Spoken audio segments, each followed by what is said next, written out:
Hi, this is Ken from Mount Evelyn Engineering in Victoria. I'm about to demonstrate the STINKY automatic wheelie bin lock.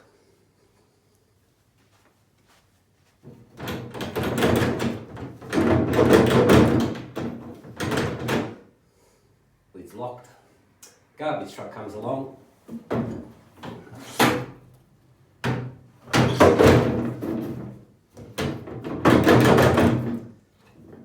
Lid's returned to the ground and locks again.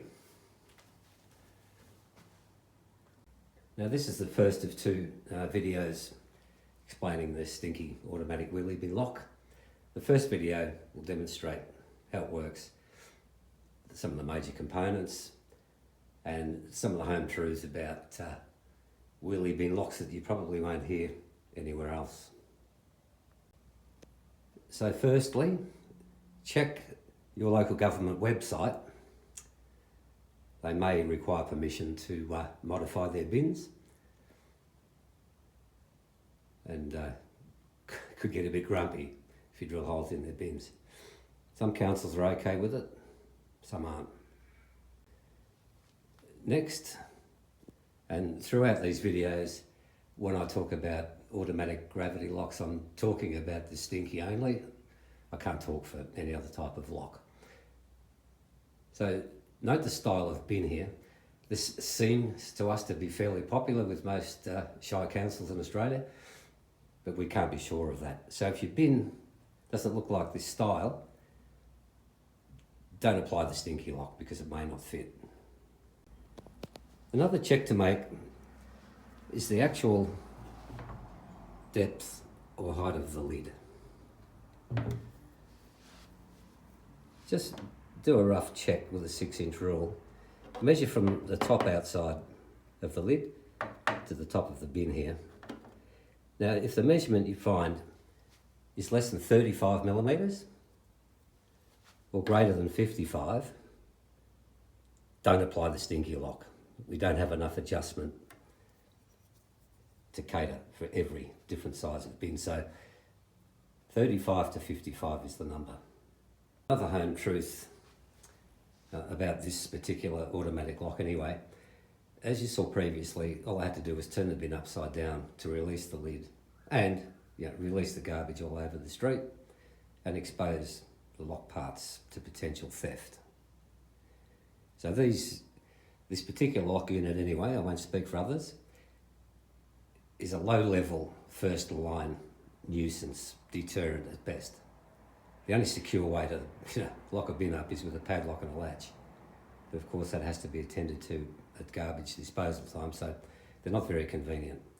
So keep that in mind if you're going to apply the STINKY lid lock to your bin.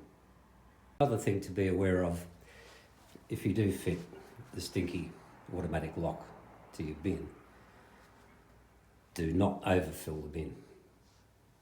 If you do, because the front of the lid is now attached, you tend to buckle the lid, especially in the hot sun. The lids buckle very easily these days. They're very thin plastic. You also stress the pins, the hinge pins, which are simply not designed to take that kind of stress. So keep that in mind. The lock will tolerate a certain degree of overfilling, but that varies depending on temperature, weight, all sorts of different characteristics. So if you do overfill a bin, it may not open at garbage collection time and the driver will just move on. He won't get out and see what's happening. Your bin won't get emptied, simple as that. So be careful there. Now you'll notice the key position is fairly high up into the bin. That is by design. It keeps the locking unit quite small, and it also puts the key in a reasonably discreet position, so it's not obvious to passers-by that there's a lock on your bin. It's something that really you don't need to advertise. Now the key itself rotates 90 degrees, rotates 90. When the key is vertical, the lid can open, and when the key is horizontal, the lid is locked. And the key is removable in both of those positions. So now I'll briefly demonstrate the three components that make up the STINKY automatic lock. We have a lid catch that obviously bolts to the underside of the lid. We have a locking unit and a slider housing that has a steel slider block inside. It actually slides up and down in here, but you can't see that at this stage. There'll be more details to follow during the install video. Now that you've seen the way the three components are arranged inside the bin, it's very important to note, before we go any further, that we do not provide an installation service. And by extension, we can't be responsible for the operation of the lock once it's fitted. We can't control that, and we don't try to. If you're not comfortable installing components of this nature, get somebody in to help you do it, or get them to do it totally. Because, you know, we obviously just cannot control the way these components are fitted. All we can guarantee is that when the parts leave our workshop, individually, they are functioning, because I pack them myself. So please, again, be aware that the installation of this is very important, and we have to be totally detached from that process. And again, I'll reiterate, we cannot be responsible for any loss or damage, you know, during fitting or after fitting of these components. It's beyond our control, and the components need to be fitted competently. A good example is if you go and buy a PowerPoint from Bunnings and install it yourself and blow half your house up, well, the people that made the PowerPoint can't really be responsible for that. So if you're not happy with that relationship, you needn't move on. But the next video will demonstrate in a bit more detail the components and the best way we know how to fit these components to your bin. Hi, it's Ken from Mount Evelyn Engineering back again. If you just saw the previous video explaining the pluses and minuses of the STINKY automatic bin lock, and you still like to pursue the idea, this is the installation part of the video, which will go through the best steps that we know how to install the components. And firstly, I'll just give you a quick rundown of the three components that make up the unit. Firstly, I will say that what you see here is a component as it will be delivered. So all components will have their bolts and nuts fitted. Now, I personally pack and dispatch these units, so if a bolt happens to turn up missing, they're all available at Bunnings. And I think you get my drift here. You'll notice that there's a 10mm bolt here that's fitted to the bottom of the slot and delivered that way. That leaves us a bit of room to install this little bugger here when it comes to installation. As I describe each component, I'll tell you the size of the nuts and bolts we're using. So on the lid catch, we have 2 1/4 inch by 15mm long Whitworth mushroom head nuts and bolts. And in the middle, it's a bit smaller. It's a 3/16 Whitworth by 15 long nut and bolt mushroom head. Makes it easy to fit this thing. Component 2 of 3 is the lock unit. This one uses 1/4 by 25mm mushroom head nuts and bolts. It's a fairly simple affair. There's just a couple of moving parts essentially in this unit. And component 3 of 3 is what we're calling a slider housing. The bolts supplied with this one are nuts, a 1/4 inch by 12mm by 12 mushroom head nuts and bolts. They're nice and short so that nothing catches on the inside of the garbage bin. As you can see, this is the way it's delivered. The keys are blue tacked to the inside of the housing. You can take those out. Also, there's a steel slider block here. That's blue tacked in for transport. Please take that out in case it falls on someone's foot accidentally. Now, the purpose of this slider block is to act as a release if there's a little bit of overfilling in the bin. Now that you've seen the nature and the build of the three components that in their delivered state, I think it's fair to say that due to their agricultural nature, we don't expect too much issue with failing during transport. So the parts, when they're delivered to you in their individual form, are guaranteed to function as designed. But again, as I explained in the previous video, we cannot and will not be responsible for the fitting of these components. We can't be. So before attempting to install the STINKY automatic bin lock, please have these following tools handy. Small tape measure, a thin marking pen, 6-inch rule, 4 different size drill bits, a 3mm for pilot drilling, a 5mm, 7mm and 10mm drill bit. Please, those sizes aren't negotiable. A 1/4-inch socket and wrench, 2 6-inch shifters, some are bigger or smaller, plus or minus is okay. And of course a pistol drill capable of taking the 10mm drill in its chuck.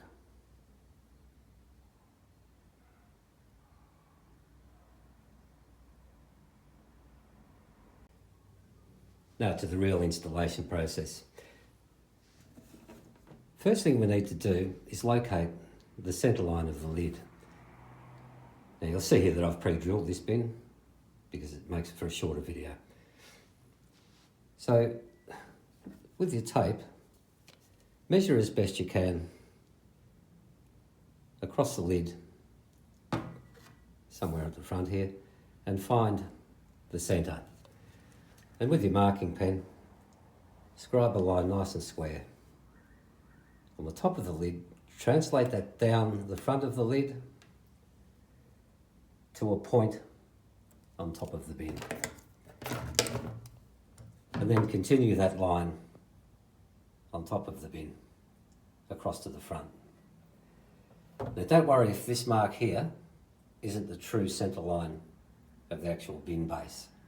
The important relationship here is between the lid and this line. So that's the first step in the process. The next step is to take a measurement from the front edge of this fairly prominent lip in the top of the bin to the nearest square edge, which is where my thumb is. Now that happens to be 35mm on this bin. You need to record that. Write it down if you like. So remember 35mm for the next step. Right, now that we've established the centre line of the lid, we need to put a mark in the true location for our lid catch, which is pre-marked here. So you take the 35mm that I just measured here. Now remember that will be different on all bins, but on this one it's 35. Whatever your dimension is that you previously measured, you need to add 30mm to that, 30. Always 30, that's a constant. So that makes 65mm here. So if you, by eye, line up the square edge and 65mm, place a mark here. Now again, the dimension on your bid will be different, but we always add 30. So now that we've located a centre point, run a 3mm pilot drill through the top of the lid and then run a 5mm drill through that and clean up the hole. Now that we've located the first hole for the lid catch, line it up with the hole you just drilled and put your 3/16 bolt through. Note the orientation of the bracket with the M10 bolt facing the front.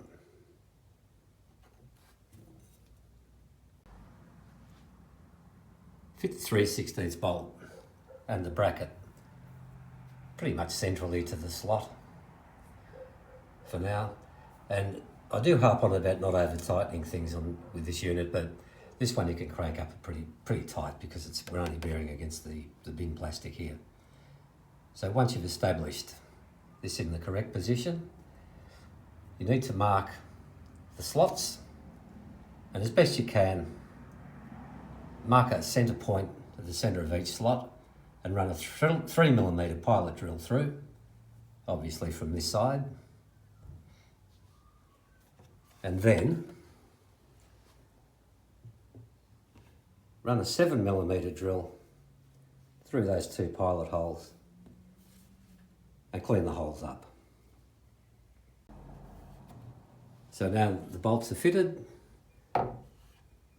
you can crank these up reasonably tightly and try and stay on the centre of the slots. But this will be adjustable later on if need be. So that's the first component fitted, the lid catch. Now it's time to install the lid catch. Notice the 4 bolts are fitted when it's delivered. We need to remove the 2 bottom bolts. 2 bottom bolts have now been removed. Next, wind the 2 nuts on the top bolts out as far as they can go, while staying on the bolt, of course, because we're now going to fit the lock down here. Fit the locking unit aligned with our centerline mark here, and by hand gradually tighten up these 2 nuts, using a hand to steady the bolts on the other side and keeping downward pressure on the lock unit. So we're trying to keep the bottom of the bolts hard against this top lip of the bin. What this does, it aligns the lock unit nice and vertically and to the centre line of the bin, and it provides a clamping force for when we drill some holes at the next stage. Now, I'll remind you again, don't over tighten these nuts and bolts. Just crank them up so that you've got a good clamping force there for when we spot some holes through. So now that the lock unit is clamped nice and firmly there, while applying a bit of forward pressure to keep the lock unit against this face, drill 2 7mm holes through here and a 10mm hole through the bottom there. Once you've drilled those 3 holes, and please ignore the red tape for now, you need to apply an old tradesman's trick and run the 7mm drill through and try and open up the holes a bit, manipulating the drill around. And do the same with the 10mm hole, because that's where the key fits into the lock from the other side of the bin. And a little bit of clearance around there never hurts. So now that the first 3 holes have been drilled, if you line up the lock unit centrally with the centerline mark on the bin and the top of the lock unit with the top of this lip, you can fit the first 2 bolts. Now that the first 2 bolts have been fitted, the 2 bottom ones, go around to the front of the bin and run the key into the lock and make sure that the key fits okay. It can turn okay without rubbing on any part of the 10mm hole you just drilled and opened up. If there's still a bit of rubbing there, just take the lock off again and try and open the hole up a bit more. It should be okay, but sometimes there is some misalignment that can't be helped. And now it's time to run 7mm drill through the 2 top holes, fit those bolts, and the lock unit's fitted. So there's the lock unit with the 4 bolts fitted. Now, please remember this, it's very, very important. I'll stress again, do not over tighten plastic components. It's not a hard thing to over tighten these things and either crack them or warp them to the stage where they may not work. We can't warrant the way these are fitted, obviously, so please be careful. Rule of thumb, when you're doing a nut and bolt up, from the outside, keep your hand on the round head of the bolt and quietly going around nicely in the old fashioned, slowly do up the nuts. Now when the screw head starts to turn or the bolt head starts to turn, that's the time to get your Phillips head screwdriver, hold the bolt from the other side and just give the thing a quarter of a turn on each nut, and that's it. That's strong enough. It's not holding up a structure here and it won't go anywhere. So please don't over tighten components. Now it's time to fit our slider housing. You'll notice the little tabs on top of the slider unit here on both sides. They're designed to engage with the lock unit underneath like this. Makes it easier to fit and keeps the unit square. So the first thing to do, with the slider unit empty, fit into the tabs as provided and drill 7mm holes through the two top holes here. That's the first thing to do. Okay, I've fitted the first two 1/4 inch by 12mm mushroom heads very loosely, so there's plenty of clearance at the bottom.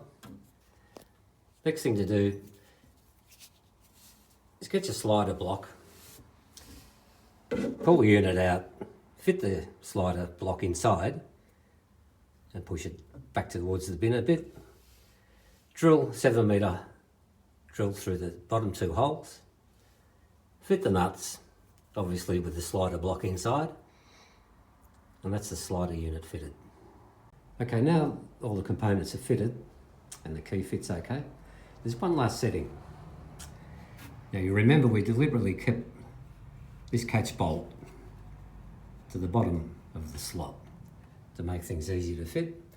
Now it's time with your two shifters to adjust this bolt upward. Now there's no formula for this because the lids are different heights, whether through design or warping or wear or misuse. But the rule of thumb is the shallower the lid, the further up the slot the bolt needs to go. And conversely, the deeper the lid, the further down the slot the catch bolt should be. So it's a trial and error thing, but you'll get there. So while the camera was off, I made a couple of adjustments. And when I lock the lid, got about 5mm clearance, about 5mm clearance roughly. You should be aiming for between 5 and 10mm clearance on the lid. If there's too little clearance, components might jam during service. So you need a little bit of clearance there. Don't make it too tight. The lid might not open. And again, you don't want too much clearance because people can start to get their fingers under the lid and create a bit of havoc while the bin's locked. And now we're ready for the important final test.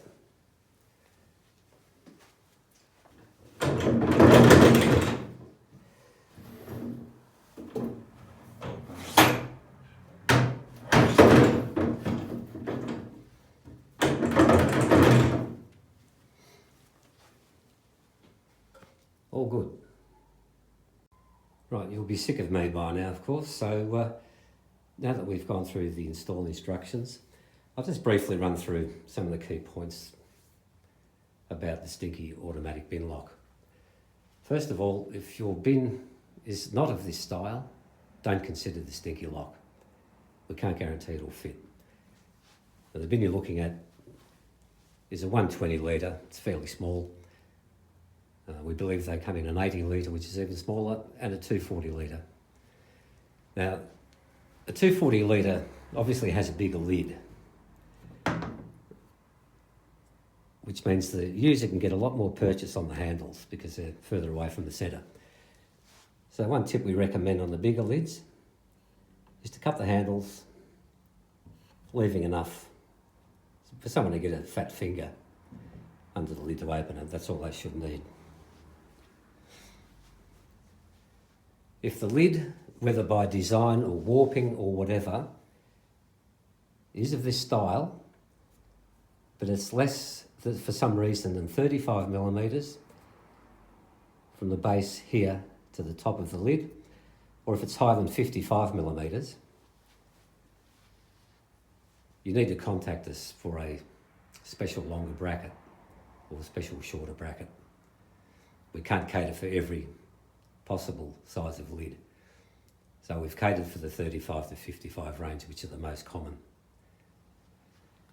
Contact your local shire or check their website to make sure there aren't any restrictions or prohibitions with modifying the garbage bins. It's generally accepted that the bins are the property of the council, even though you buy them, and some councils may prohibit modification of their bins. Now also, again, please do not overstress the parts when you're installing them. They're made of plastic, they're brittle. They don't need to be strong, so they don't need to be done up extra tight. If you do crack a component while you're installing it, unfortunately, we can't warrant against that. So please be aware that there is a bit of care to be taken when installing these components. So if you're not comfortable doing it yourself, get someone that you trust who is competent to do so. Now I'll take you back to the PowerPoint example I mentioned earlier. If you buy a PowerPoint from Bunnings and get some idiot to install it for you who creates havoc in your house, you don't go back to HPM or whoever made the PowerPoint, right? It's an installation thing. It's totally out of the control of the parts manufacturer. When the parts leave here, and I've said this before, I pack the kits myself. Everything's there, everything works as intended, and everything's merchantable. It's when they're assembled in combination is where the problems can occur. So whether it's over tightening, bad alignment, whatever, we don't know. We're not there, we don't want to be there. So please understand that the fitting is very important and you need to get a competent person to do that for you. And please make sure whoever installs the components, that they do the final test of opening and closing the lid, mimicking the actions of the garbage truck. So that's it. Appreciate your time and attention, and I wish you well installing the STINKY automatic release lock.